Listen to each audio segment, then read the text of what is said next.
Yes, I'm Robert Simiar, and I'm the CEO of Hero Heroes Game Studios. Also, call me the producer and part developer of the game as well. So I'm the guy who conceptualized the game, the rule sets, the storyline, the novel, the entire gameplay, design, sketches, everything. And then we have a development team that works on the more hardcore stuff, like the actual 3D modeling and the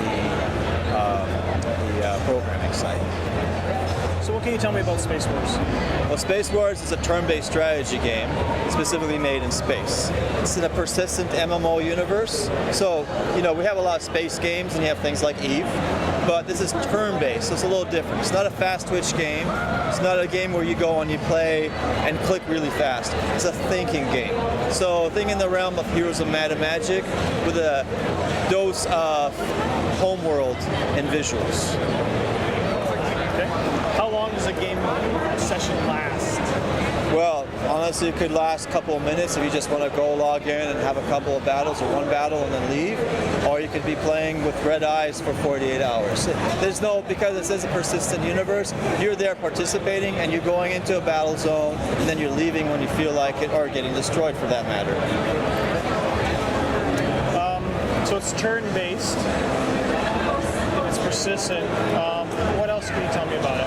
So we have the thing that I love about it the most is that it's multiple ships, lots of ship design. So if you're a person who loves warships and ships in space, you love Star Trek, Star Wars, it's the idea you have a wide selection of ships. There's 4 races. Each race is a very individual design and a uniqueness to it, a different play style. So when you see the Hive, the Malekith, Sol, or Janari, they look very different from each other and they play differently. And it's an MMO game, but it's very tactical. So it's one ship. You don't control a fleet of ships. You control one ship and how you play and how your skill. It's just like, say, chess in space. You have that chess game. If you're good, you're going to do better. If you're not going to do as well. It's not a luck-based game or pay money to get stronger.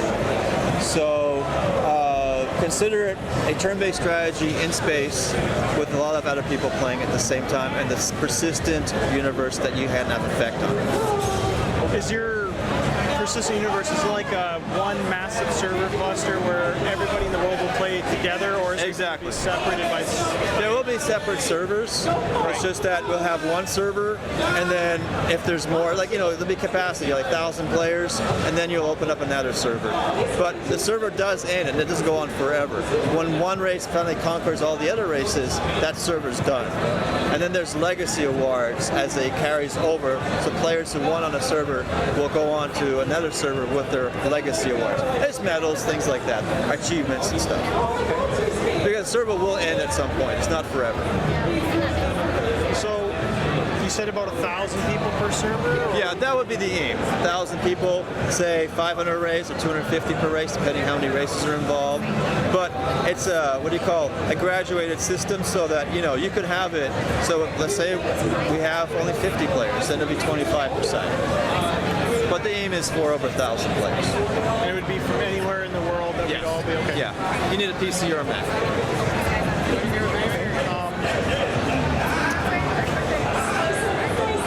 So what's the customizability on the ships like? Is it?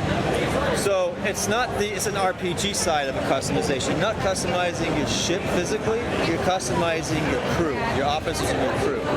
So each of your officers have different skills, and as you use your XP to upgrade them, they are modifying the ship's performance. So helmsman, you get this increases evasion ability. You're going to get less chance to hit from an enemy weapons fire or weapons hit. And then we talk about customization. It's more about you have multiple selections of ships. So you go and you get, like I said, you're a Navy commander and you get another ship. You don't go and take your current cruiser and have more weapons added to it. You're now promoted to another ship, a new ship, or a bigger ship, or whatever. So that's how it works. So you have a lot of selections of ships to go for. And those video demos that are going on shows how many ships there are. What happens when you die or your ship gets destroyed? So I've made it so that it's not that easy just to blow somebody up. It takes a lot of rounds and a lot of combat. So you can always leave the region. You just basically escape and warp out. Now you can still die, but I made it so that it's newbie friendly. ships that are smaller, lighter, weaker tend to be more maneuverable and be able to warp out faster. So you can escape more quickly. The bigger you are, the stronger you are, these things take a lot more time to spool up. But as you talk about, when you die, when you lose your ship, you still have, if you bought a whole bunch of ships, you still have an arsenal of ships. You just pick another one. If that's the first ship you had and you lost it, you just automatically get the same ship to start again. Your starter ship. What's the economy like in the game? Like, is it player-driven, NPC-driven? Is it like you build everything you need? Oh, so this is not a 4X game. So it's purely about just playing and doing strategic combat. Okay. So you're not getting any resources. You're not building stations. There are a set number of stations in the universe. You could consider them like your fortresses. And once those are destroyed, they're destroyed. You just don't rebuild them. So the economy is basically experience, and that's how you generate experience to upgrade your crew, your captain, and your ships. Yeah. I want to see a demo of it. All right. Go take a look. You're right now on the Janari race, it's shipyard. Okay. That's basically, call them the Klingons, or that's what people equate them to. Right now you're in the shipyard area and you have statistics for a specific ship you're at. It's just showing you the ship you have, whether this Agile Flight's a starter ship. And then here are some of the officers that you have. You click on these, you can see the skills. Right now we've kind of upgraded them. You don't get all these skills to start. You don't get any skills to start. That's up to you to upgrade. But as you can see, they have an effect on the ship. So your ship is like your avatar. Okay. And so you only control one ship. You might have a bunch of ships, but when you're out in battle, you're not like controlling a fleet. This is your ship, and whatever your crew is, that's what it is.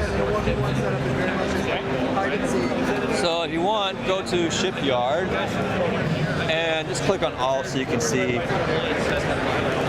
So it kind of shows you the large variety of ships. You can scroll down, and you're going by tier, class tier 1 to all the way to tier 10.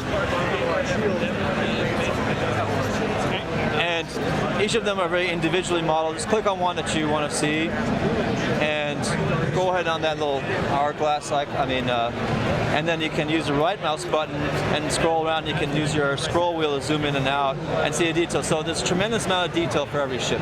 Because it's turn-based strategy, you can use more resources to get better detail. Because it's not going to be taxing on a computer when one ship's going one after the other. So, and everything is on a rule set. So all these are hard points. So the weapons, lasers, engines, sensors, shields are on hard points. When you upgrade something or you have something bigger on the part of a ship, something else will be taken away. You can't just, I want 100 lasers on my ship. It doesn't work that way. So if you want, right now some of the people, looks like some players are doing battle well. They play a bunch of other players, especially on the other side, but let's do skirmish so you can actually see combat. Biggest ship, go for something a little more powerful. So use the drag and drop there, and something bigger, 5, 6, 7, whatever you want. There you go. And just pick any of those, whatever you like. Let's add 2 AIs. And just take that one and put another ship, like a Mendy or something. There we go. So you're fighting 2 class 3s. As a class 6 against 2 class 3s, this would be cakewalk. And we're doing a very small map, 10 by 10 hex, so everybody's close to each other, just so you can actually see combat. Because a lot of it is like a submarine game where you're seeking out the opponent and you're trying to sneak up on him and then have combat. Because the element of surprise is a big deal in this game. So go ahead and click there. So it just shows the flybys of the ships that are coming. These are the enemy ships you're fighting. So these are human ships. That one, some are far away, so you can't detect it, so you can't see it. But, so it's going to come onto your screen in a second. You're going to be in an allocation round. So this is where you distribute your power to different systems. We have 4 systems: engines, weapons, shields, and scanners. Scanners detects enemy, defense, offense, and movement. Very rudimentary stuff, but that's how you balance your choices. Once again, same thing, you can zoom in and out and look at your ship. You can go for more of a hexagonal board, it's so it depends on how your play style is. You have limited amount of repairs and stuff like that. So right now we want to kind of turn. So you see, the allocation round rounds out, and so you'll actually run out of time, but it's not a big deal because it's just 2 weak ships. But like, for example, you maybe want to increase your scanners to be able to detect the ship. So Let me get this off. We have a little tutorial going here. So you see, pull that up and pull it down, you can see how your detection range changes based on what's going on. And then force fields, same thing. Oh, as you ran out of turn. So you see now, this is what you call initiative. So you didn't put any power up to your weapons or anything, so you have a lot of power to movement. So whoever's got most movement goes first. So you go first, but you don't know where the enemy is. So we'll just play around with the movement. Go click on that, and then so you can either use a keyboard or mouse to move your ship. Exactly. And if it stops suddenly, it means that you've detected an enemy. So far, they're somewhere up there. You might not be able to do that. You might have to sacrifice what So you have 5 more movement left. I would say go up there because I know the enemy's somewhere up there. Might as well go find them.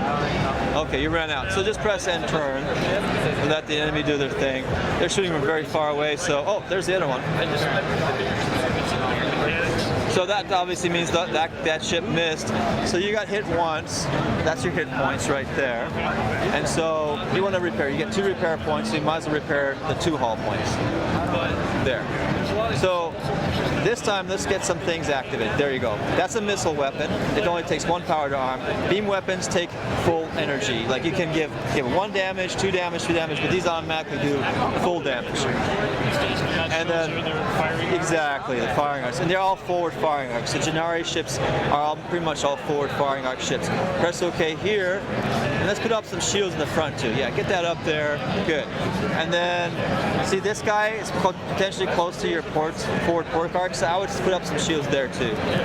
There. Perfect. And then end turn. Now in theory they're going to fire on you first because now you have, see it's hitting your force fields instead. And listen, you're a very powerful ship, so they're not going to even be able to penetrate those shields now. So it's your turn. They did their turn. So you click on your guy. You have a choice of getting closer to fire on them, or you can just fire from a distance. Whole idea is that you're going to maneuver around them in a certain way, whatever you want. You don't know where the shield arcs is, but you think that maybe their shields are here, so you're going to fire from the side. So now you're very close. See, your forward arc is not going to hit it, so you need to turn your ship. So use the arrow key right there. If you want to go a little bit more on the top, click on your guy again.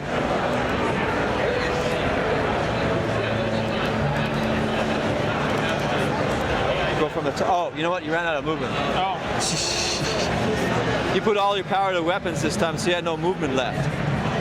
So I guess Here's a learning curve, you know. Yeah. So go in and repair again. I mean, they're not going to be able to kill you, so 1 more repair. Skip repair, so you don't have anything to repair anymore. All right, so everything is, I think, is good. You've got your shields protecting the right area, so just press N turn. You're good to go.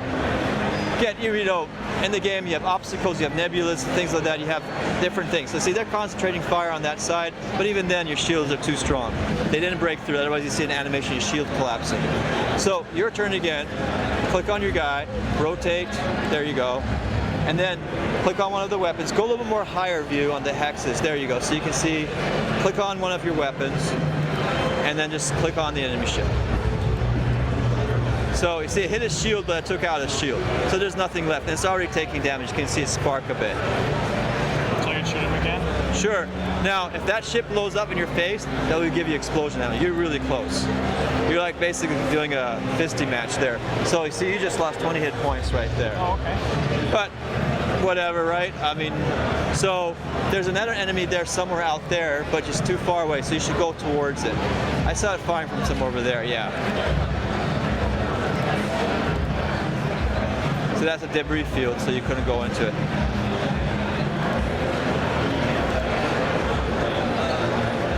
So allocation, you're good again to,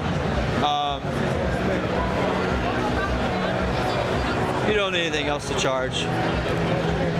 So you have about 12 shields, and that thing shoots about 6 damage, so you probably have 6 shields left. So if you click on your ship, you can see, okay, so you only did 4 damage to your shields. So you see, even if you hit twice more, you still wouldn't be able to penetrate. So if you want, you can fire from this distance. Same thing, you select your weapon. Missile weapons always have a greater chance to miss, especially from range. That one missed.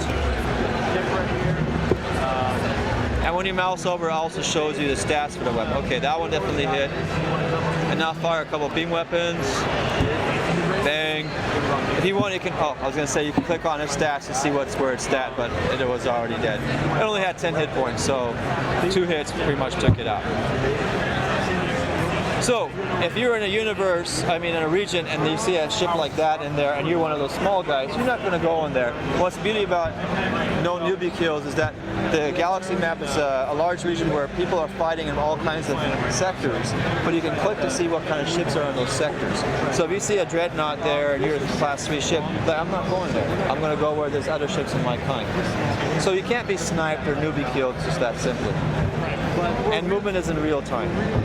We have a very rudimentary map. The map's going to look like this, but if you wanted to go and actually see the galaxy map, we're going there right now, and there's spawn points. So you just randomly generate maps. There's just a bunch of marbles, but every map's handcrafted in the galaxy. So I'm just gonna see. So when there's no combat, everything is real time. You just travel on. So when there's a persistent galaxy, there's other people floating around doing their thing. You can chat with them, and there's a space station where you dock and do your upgrades and things that we already saw at the space station. But let's just leave map instead of docking and take off.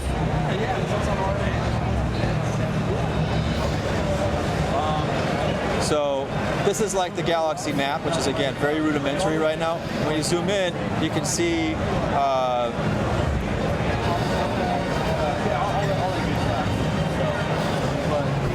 you basically click to different areas. This is not much to show. Like it's very alpha. So you select an enemy. Let's say you're a Gennari, this is Sol. You come into this territory here. You enter that area and combat in that zone. So, for example, this stuff is real time. So when you actually enter these zones, until there's no combat, you're going to be free roaming. But the moment you encounter an enemy, it switches into turn-based. So if there's no enemy here, you could just, go around, do whatever. It doesn't really matter. So you're just floating around, meeting friends, chatting with them, whatever, or hanging out. And that's that. Awesome. Well, it looks very, very good. Yeah, it's we were kind of pressured to get a full working game for PAX because I was going to have a demo, but they were like, no, you have to have a playable game. So right now you can play the combat as you saw, and people are playing battle royales where they just fight each other. But actual galaxy map and things like that are still early in the game. When do you expect more of a December? December. So that's your alpha release, or no, early access beta. Yeah, early access beta. We're handing out all these cards and things, which gives you a pack skin, so you can go there and you have a unique skin for your ship. But that's when people can actually play the galaxy map, upgrade their ships, upgrade their crew, the whole workings. And then that's when we see how many bugs we got. So that'll be on Steam? On Steam, yes. Mac and PC? Mac and PC. Any plans for consoles, or? These guys, Desert Owl has been working with PlayStation, and they have the development kit. And so if this game is successful, then we will try consoles. But I like that, obviously, to have that, there. But for now, we've got to make sure the game is right. People actually enjoy it. People are going to want to play it. And I want to make sure it's the best playable experience I can give it. Because this is my creation, this is my love, and I don't want to see it flop. I won't release it until I feel it's right.